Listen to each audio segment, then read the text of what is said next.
Hi everyone, Kelly here, and today I want to share with you my most recent reads. And I just want to say before I start that I am really excited about kind of the trend. I mean, not necessarily about these books specifically, because there's actually several books here I didn't love, but I am excited that I feel like I'm coming close to having a fresh start in 2020.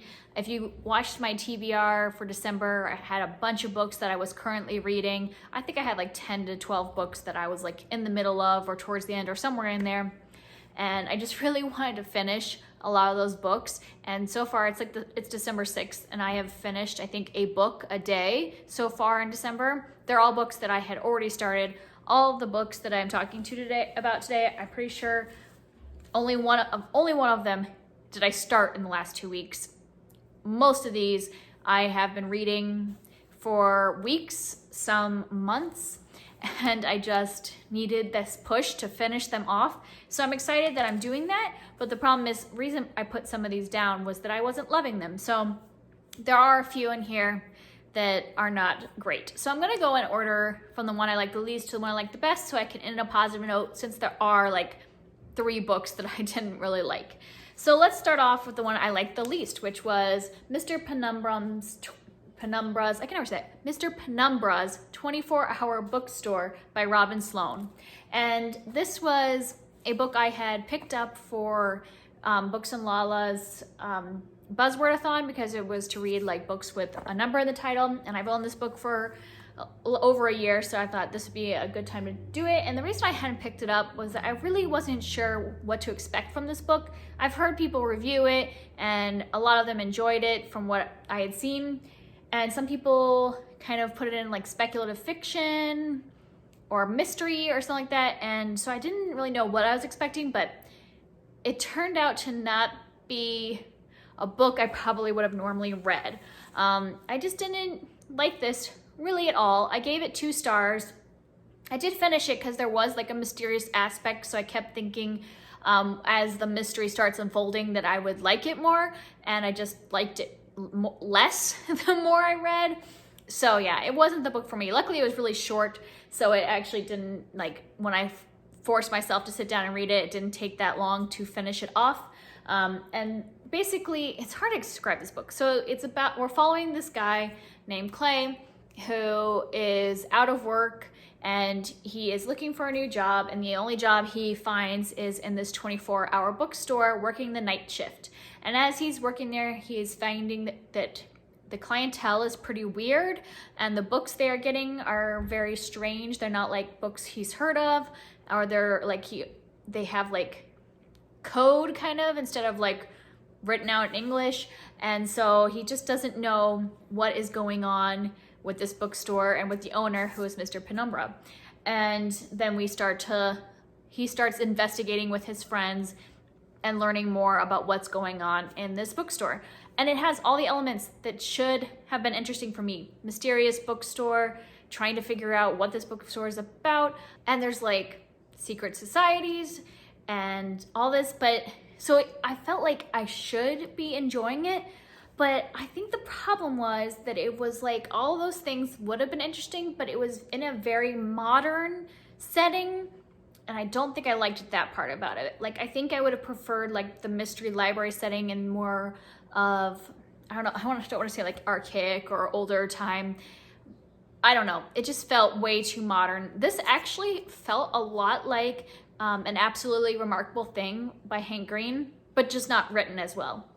If you know what I mean, like, because it was super ultra modern, like talking about Google, like one of his best friends works for Google, so there's like lots of detail about Google and talking about social media and all that stuff.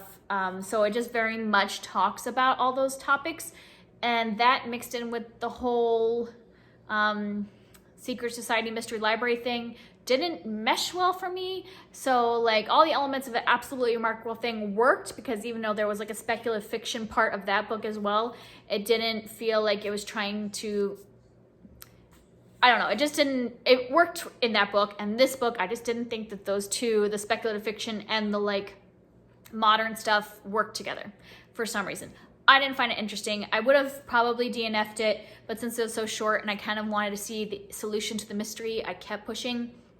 When I got to the end, I was pretty disappointed. I thought the solution to the mystery was pretty dumb. So I personally wouldn't find it a recommendation, but I know that there are a lot of people that do like this, so to each their own.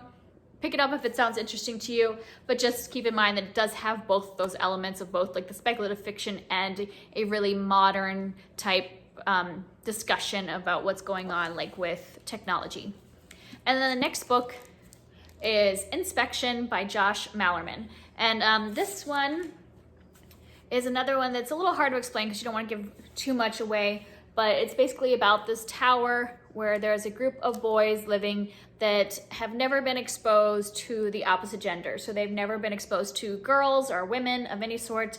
And it's kind of part of an experiment to see the potential of boys when they're not distracted by the opposite gender. And so, and like, I think this is categorized as a thriller. Some places it's categorized as horror. For me, it was just pretty dull. And that was why I only gave it 2.5 stars. It was actually headed towards just being 2 stars, but I thought the second half of the book picked up a little bit and got a little more interesting. So I bumped it up just a little bit to 2.5 stars. But yeah, I didn't think this was that good. I liked the concept. Like that concept sounds really interesting of like what would happen, why that would not work to separate out boys and girls and never have them learn about each other, and just the like kind of messed up scenario that is created in this. That all sounded interesting, but I just did not like his writing style. And I don't know, I've heard that all of his books are very different. So maybe I would enjoy his writing style in another book. But in this book, like the way it was written, it felt very detached. I don't know how to say it. Like I think it's in third person. Yeah.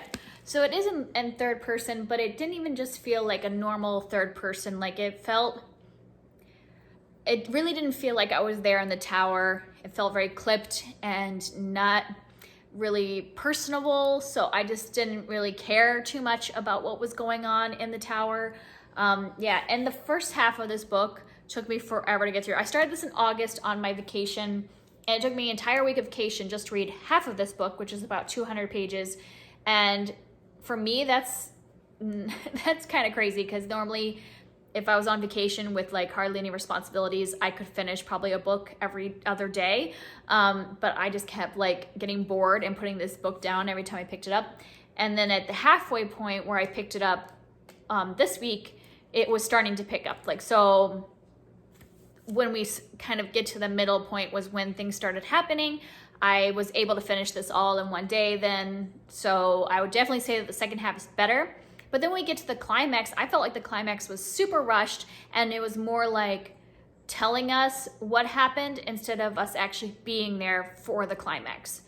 And that really made me mad. So 2.5 stars. I don't know if I would try another Josh Malerman. I had no interest in Bird Box, which I think is the one that everybody loves. So maybe if he comes out with a new book, I'll try it. But this one just did not work for me at all.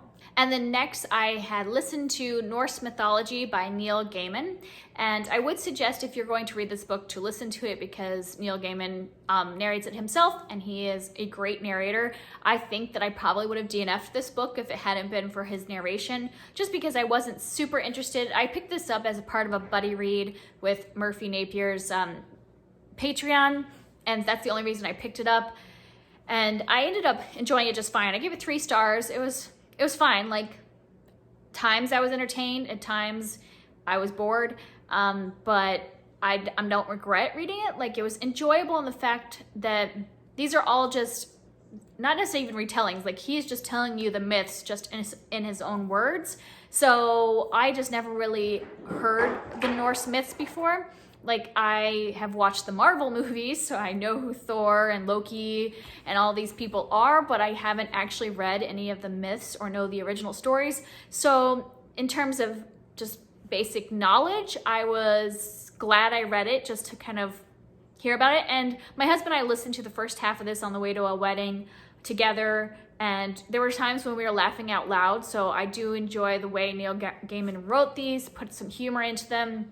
And that was also part of him narrating his voices he chose were kind of hilarious. His Thor actually sounds a lot like Thor from the movies, so that was cracking me up, that it sounded so much like it. And so like I said, I don't regret reading it, but I wouldn't say that I will be reading this again or highly recommending to everybody. But if you are interested in mythology, I think that this is a great book to do it, to still be entertained while learning about the myths. And now let us transition into books that I actually enjoyed. So those first 3 books, the first 2 I really didn't like, and then Norse mythology was just kind of okay. These next 3, I actually enjoyed all 3 of these books. So yay, I'm gonna be feeling a little better about talking about these. And the next book I have is New Vegetable Garden Techniques by Joyce Russell. And obviously this is a nonfiction instructional book about gardening. And I had actually originally gotten this as a NetGalley arc. And if you've watched my other recent reads lately, I am so far behind on my NetGalley arcs that I've just started to get them from the library as physical books to make myself finish them. So I have actually been reading this book for like 4 months and finally finished it and reviewed it on NetGalley. But anyways, if you are somebody that is interested in gardening, or you already are a gardener but want to learn new tips, I would highly recommend this. It had a lot of really good stuff. I gave it 4 stars. I am a very beginning gardener. Like my husband did all the gardening before we moved here, but now that we have all this land and we're gonna have a huge garden, I wanted to learn how to do more things myself so that I could help him in the garden, that we could do it together. And so I just thought this might be a good basic book to start with.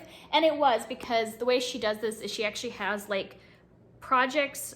She has 23 projects that she lays out to do.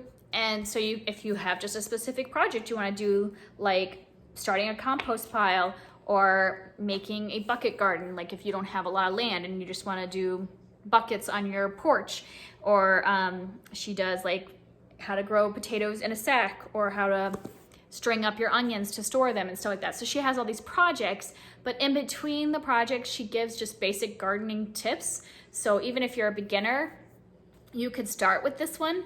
And then if you're an intermediate gardener, she has some projects that were definitely more advanced than anything I would be able to do at this point, but maybe in like 5 years down the road, I would be doing some of those harder projects. So I would recommend it for a beginner to intermediate gardener. And then next I have Penance by Kanae Minato, and this is a Japanese book that has been translated into English. And this is my second book that I have read by this author. I read her book Confessions at the beginning of this year, I think it was, and I loved it. It was 5 stars. It's probably my favorite thriller of the entire year. And so I was really excited to pick this up because I thought it was gonna be another thriller. I wouldn't necessarily call this a thriller. I would more just call it kind of a psychological literature, because it does involve a murder, but we're more seeing the aftermath of the murder. So what it is that we are following 4 girls who, when they were in, I think they were in 4th grade, 5th grade, somewhere around there, one of their friends is taken by this guy, and they see her go off with him. Like, he's not forcefully taking her, he kind of tricks her into going with him, and they don't think there's anything wrong. But when she doesn't come back for a while, they go looking for her and find her dead. And that's kind of what has happened in the past. And then now we are following these girls now that they're women, 15 years in the future, and how their lives have been completely affected by this event that happened in their childhood and the aftermath of the event. There's like all this like psychological trauma and how that has affected the rest of their lives. And it is a really interesting character study in how one big event in your life when you're a child can affect the whole trajectory of your life. And so I found it very fascinating. I buddy read this with Alex from Alex Black Reads, and she also found it interesting for the same reasons, just seeing the way their lives connected and came apart, and the way things ended up for each of them and for the girl's mother. This is narrated, each chapter is from a different one of the girls and then the girl's mother. So I found it really interesting.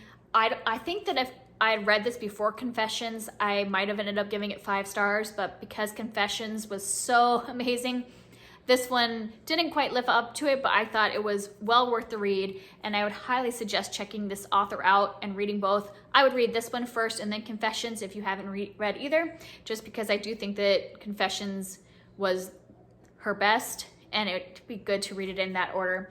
But highly recommend this. Just don't go into it expecting like necessarily a thriller. Just go into it thinking more psychological.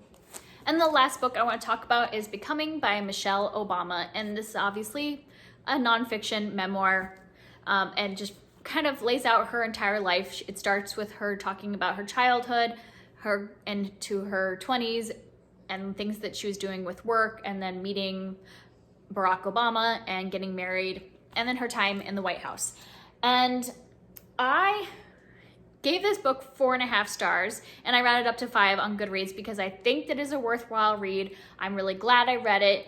I got a lot out of it, but it wasn't quite a full 5 stars for me, because the thing is, she is such an intelligent woman that she is so analytical that it's like every single detail is in this book. And some people really like that. Some people like to hear every single detail about someone's life.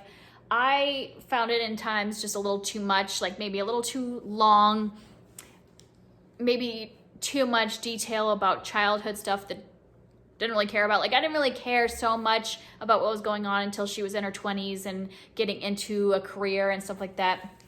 So I found the first part a little hard to get through, but I think this is definitely a worthwhile read. And so that's why I gave it 5 stars on Goodreads, because I do think that people should read it. And regardless of your political affiliation, I just think it's really interesting to see a woman who grew up in a poor family in a neighborhood that is, you know, judged in a certain way, being from the south side of Chicago, and then to end up going to Princeton to be a lawyer in like a big firm, decide that that's not what she wants to do with her life, and then work in nonprofits and things like that, and then to obviously become the first lady. I just think there was so much good stuff in here, good inspiration. I think she's an amazing woman. I think the Obamas in general are just amazing people. And to hear about their story was just really great. I loved reading it. And what I really enjoyed was that I never really thought that I would connect with her, because she just seems to be like, you know, she was the first lady. Like, how are we going to have anything in common? But to hear some of the part that really affected me was when she was in her 30s, when she was the same age as me, and like trying to have a family and marriage issues and stuff like that. And I'm like, oh my gosh, to just hear Michelle Obama talk about fertility and issues with that and issues in marriage and things like that, it just made me realize, you know, they're just normal people that are in a marriage that were having trouble having kids, just like my husband and I did. And so I'm really glad she talked about those things. I think a lot of women don't talk to each other about the weaknesses in their life. Like, and I'm not saying it is weak if you have fertility issues, but as somebody that had fertility issues, that you feel shame about it and you feel like there's something wrong with you, but there's not. Like, it's just the way you're created, and sometimes you need a little help to have children. And I just think it was amazing to have her talk about that and realize that we all have some of the same issues going on. So I would highly recommend this. I listened to the audiobook. I got the book out of the library because it has like pictures in the middle, and I really wanted to look at like the pictures of her childhood and all that stuff. So that's why I got this book out, but I listened to it, and it is really nice to hear her voice narrating it. So I would highly recommend the audiobook for this. So that's it. That is all the books that I have read recently. That's about half of my currently reading pile. I finally cleared out, and I am so close to being a fresh start for 2020. I'd love to talk to you about any of these books down below if you have also read them or want to discuss more. I'll talk to you next time. Bye.